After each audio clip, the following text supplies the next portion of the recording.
सब चीज़ों के लिए समय लगता है। ऐसा नहीं कि कोई व्यक्ति अपने माथे पे लिखवा के आया है कि ट्रस्ट मी या मुझ पे भरोसा करो। ये किसी के माथे पे नहीं लिखा होता।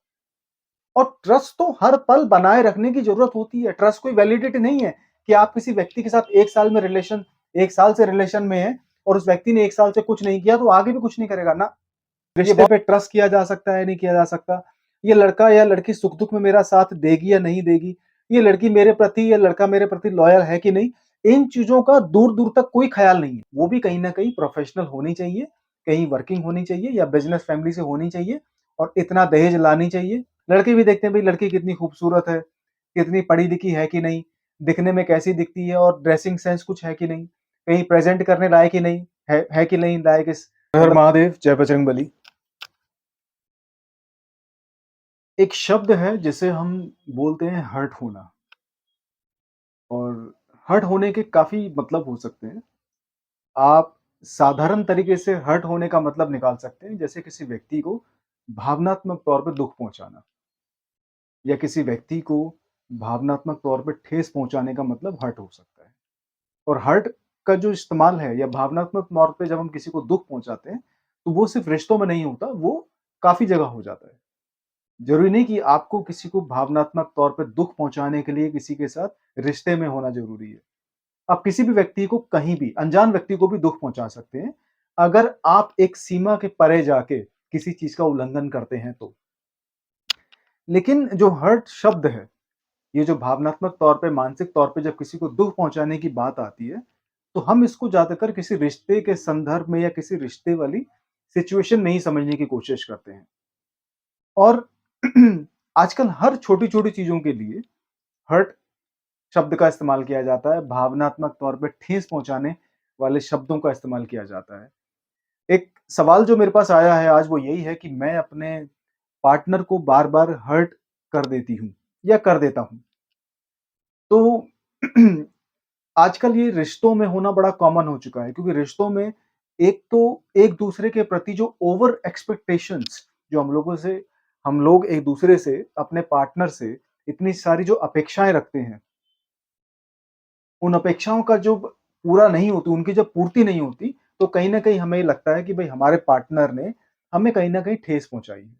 शब्दों के द्वारा या फिर बिना शब्दों के द्वारा या हमारी उम्मीदों पे खरा ना उतर के हमारे पार्टनर ने, हमारी पत्नी ने या हमारे पति ने या हमारे गर्लफ्रेंड ने या बॉयफ्रेंड ने हमें कहीं न कहीं भावनात्मक तौर पर ठेस पहुँचाई है। तो और ये ठेस पहुँचाना आजकल बहुत कॉमन हो चुका है और मैं इसको ठेस पहुँचाना नहीं मानता, ठीक है? भावनात्मक रिश्ते के अंदर जो इससे भी ज़्यादा इम्पोर्टेंट चीज़ें होती हैं, वो कुछ और होती हैं।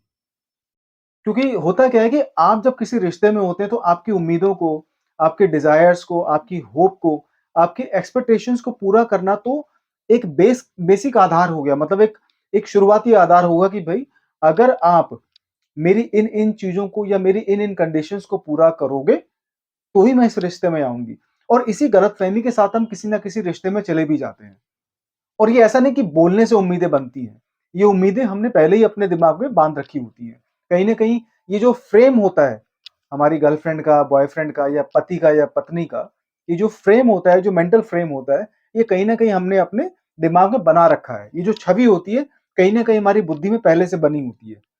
अब ये कहाँ से आती है छवि? इसका कल्चर का, इसमें मतलब ट्रेडिशंस का, हमारे रिलिजन का, हमारी सोशल वैल्यूज़ का, एजुकेशन सिस्टम का, माता-पिता के पालन-पोषण का क्या फ़र्क पड़ता है? ये अपने आप में एक अलग टॉपिक है। लेकिन हम जिन चीज़ों को इम्पोर्टेंस देते हैं रिश्ते में या जिन चीज़ों को एक्चुअली देनी चाहिए, उनके बारे में बिल्कुल सोचते नहीं हैं और ना ही शुरुआत में जल्दी से इन चीज़ों का पता लगाया जा सकता है। ठीक है? लेकिन हाँ, हम जब किसी लड़के के प्रति अट्रैक्शन फ़ील करते हैं, ख़ासकर लड़कियाँ जब किसी लड़के के प्रति अट्रैक्शन फ़ील करती हैं, तो उनकी शुरुआती कंडीशंस क्या होती है? लड़का दिखने में खूबसूरत होना चाहिए, हैंडसम होना चाहिए, ठीक है? उसका शरीर गठीला होना चाहिए, अच्छा होना चाहिए, प्रेज़ेंटेबल होना चाहिए, मतलब कहीं अगर बात करे तो ऐसा लगे कि हाँ भाई, कोई एजुकेटेड लड़का बात कर रहा है, ठीक है? कहीं पे अगर आना-जाना हो तो उसके अंदर एक ड्रेसिंग सेंस होना चाहिए, कैसे अपने आप को वो कैरी करेगा, कैसे उठेगा, बैठेगा, बातचीत करने का तरीका, उसकी बॉडी लैंग्वेज कैसी होगी, ये चीज़ भी लड़कियाँ नोटिस करती हैं, ठीक है? अच्छा, इम्पोर्टेंट चीज़, लड़के के पास अपनी गाड़ी है कि नहीं, लड़के के पास अपना घर है कि नहीं, लड़के के पास इनकम क्या है मंथली या बिज़नेस करता है, जॉब करता है, ये बहुत ज़रूरी है। तो कहीं न कहीं और ऐसा नहीं कि लड़कियाँ ऐसा करती, लड़के भी करते हैं।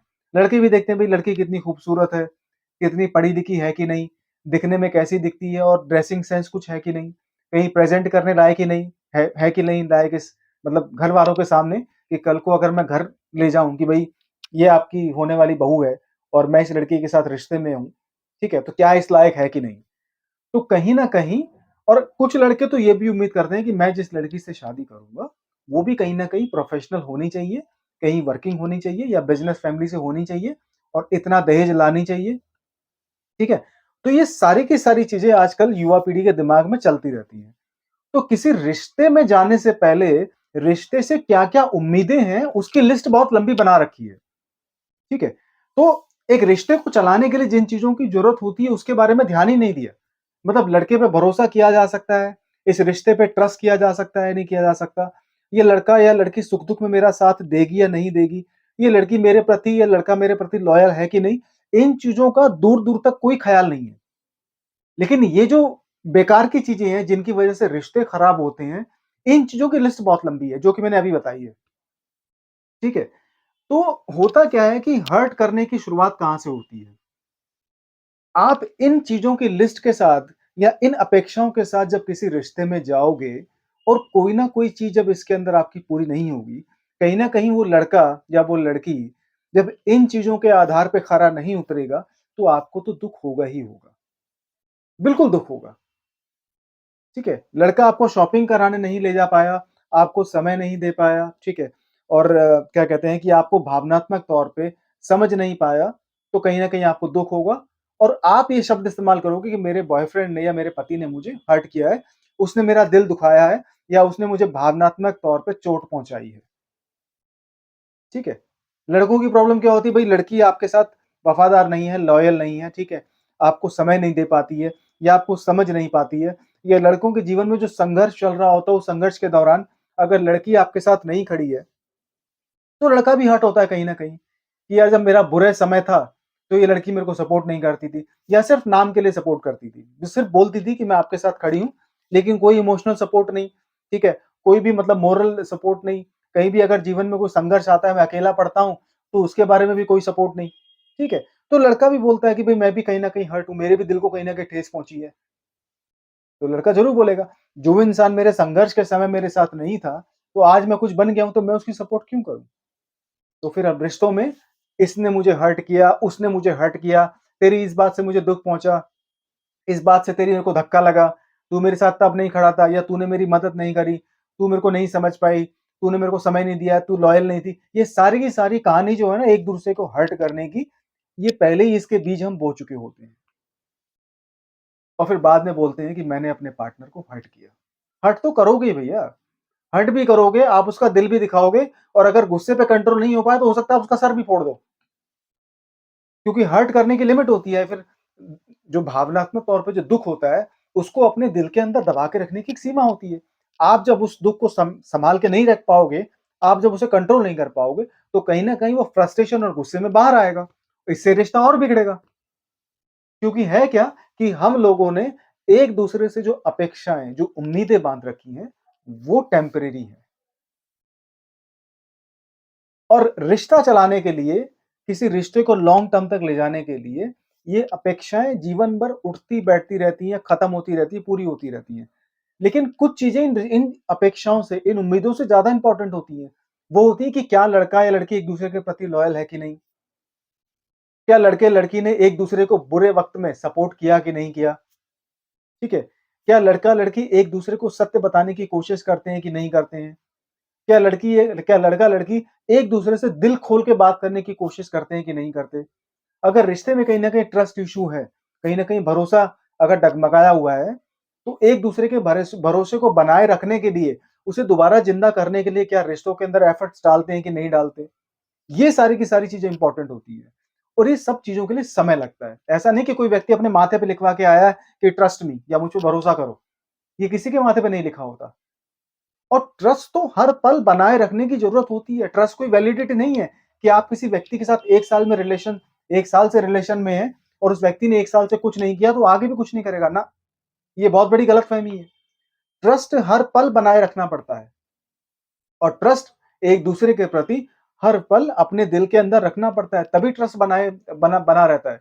नहीं तो रिश्तों में अगर ट्रस्ट खत्म हो गया, अंडरस्टैंडिंग खत्म हो गई या एक-दूसरे के प्रति सपोर्ट खत्म हो गया, तो चाहे भले ही आपके 36 के 36 गुण मिलते हो, रिश्ता नहीं चल पाएगा। तो 36 गुणों से ज़्यादा इम्पोर्टेंट जो चीज़ें हैं आज के समय में, वो आपका ट्रस्ट है रिश्ते के अंदर। एक-दूसरे के प्रति रिस्पेक्ट है, एक-दूसरे के प्रति अंडरस्टैंडिंग है, चाहे वो मेंटल हो, इमोशनल हो और एक-दूसरे के प्रति जो सपोर्ट है बुरे वक़्त में, वो बहुत ज़रूरी है। ये कुछ चीज़ें 36 गुणों से ज़्यादा इम्पोर्टेंट है। आप 36 गुणों की जगह अगर 16 गुण भी मिलते होंगे, 18 गुण मिलते होंगे, 10 गुण भी मिलते होंगे, तब भी रिश्ता चल जाएगा। लेकिन इन चीज़ों के बगैर रिश्ता नहीं चलेगा, खासकर हमारे इस आधुनिक समाज में। तो ये बहुत ज़रूरी है। हर्ट अगर आपको कोई व्यक्ति करता है, आपका पार्टनर हर्ट करता है, तो आप उससे बैठ के इस बारे में डिस्कस कर सकते हैं कि मेरी किस बात से आपको बुरा लगा? मुझे क्यों ऐसा लगता है कि तुमने मुझे हर्ट किया? या तेरे को ऐसे शब्द बोलने की क्या ज़रूरत पड़ गई? क्या ऐसी कोई चीज़ है जिसे मैं नहीं समझ पा रहा हूँ? अगर ऐसी कोई चीज़ है जिसे मैं नहीं समझ पा रहा हूँ, तो आप दोनों बैठ के उस चीज़ को डिस्कस कर सकते हैं। भई हो सकता है पति अपना समय ज़्यादातर ऑफ़िस में दे रहा हो, उसके पास अलग स्ट्रगल हो। हो सकता है कि बीवी का स्ट्रगल अलग हो, क्योंकि वो घर में होती है, उसको भी प्यार की ज़रूरत है, अंडरस्टैंडिंग की ज़रूरत है। तो कहीं न कहीं एक-दूसरे की जो जीवन की जो डोर एक-दूसरे से बंधी हुई है, वो 2 ही व्यक्ति बैठ के सुलझा सकते हैं। तीसरे व्यक्ति की अगर रिश्ते को समझाने में या रिश्ते को दिशा देने में अगर तीसरे व्यक्ति की ज़रूरत पड़ गई, तो कहीं न कहीं हम ये कह सकते हैं कि आप लोगों ने रिश्ते की शुरुआत सही नहीं करी। तो कोशिश करो कि किसी चाहे वो काउंसलर ही क्यों ना हो, चाहे वो घर का बड़ा बुजुर्ग ही क्यों ना हो, तीसरे व्यक्ति की ज़रूरत रिश्ते में ना पड़े तो बहुत अच्छी बात है। क्योंकि तीसरा व्यक्ति जब रिश्ते में आता है, तो वो रिश्ता आपके कंट्रोल से, आपके नियंत्रण से बाहर निकल चुका होता है। तो रिश्ता आप दोनों को जीना है, परिवार आपको आगे बढ़ाना है, जीवन आपको आगे बढ़ाना है। तो आप दोनों की सूझ-बूझ ही इसमें काम करेगी। आप दोनों के सुख-दुःख इसमें काम करेंगे। अगर एक पार्टनर दूसरे पार्टनर को हर्ट कर भी देता है, तो इसको दिल पे लेने की ज़रूरत नहीं है, ये शब्द होते हैं। ठीक है? कहते हैं ना शब्दों की चोट हमेशा याद रहती है, सब बकवास है। अगर आप किसी व्यक्ति को प्यार करते हो, किसी व्यक्ति को अगर आप दिल से चाहते हो, आपके दिल में सच्चा प्यार है और आप उसको जीवन भर साथ लेकर चलना चाहते हो, तो आप इस सच्चाई को एक्सेप्ट करके रखो कि जीवन भर आप भी एक-दूसरे को हर्ट भी करेंगे कहीं न कहीं। ऐसा नहीं है कि लाइफ़ बिल्कुल परफेक्ट एक फेयरी टेल की तरह है। आपका पति आपको हर्ट भी कर सकता है, आपकी पत्नी भी आपको हर्ट कर सकती है। लेकिन जो जीवन में जो रिश्ते को चलाने के लिए जो मूल सिद्धांत हैं, जो और ज़्यादा इम्पोर्टेंट चीज़ें हैं, क्या उनका पालन किया जा रहा है? अगर हाँ, तो कोई दिक्कत नहीं है। सुख-दुःख सबके जीवन में चलता है और इसे एक्सेप्ट करना ही अपने आप में बुद्धिमानी है। अगर आप कह रहे हैं, अगर आप ये सोच रहे हैं कि जीवन में आपको कोई दुःख नहीं पहुँचाएगा, तो भैया आप सपने में जी रहे हो। आपको दुःख भी मिलेंगे, आपको धोखे भी मिलेंगे, आपको आपके साथ लोग चीटिंग भी करेंगे, लोग आपका फ़ायदा भी उठाएँगे और लोग आपके फ़ायदे के बाद, आपसे फ़ायदा उठाने के बाद आपकी बुराई भी करेंगे। ये जीवन का कड़वा सच है और इसको एक्सेप्ट करना पड़ेगा और इसी के साथ आपको आगे बढ़ना पड़ेगा। हर हर महादेव, जय बजरंगबली।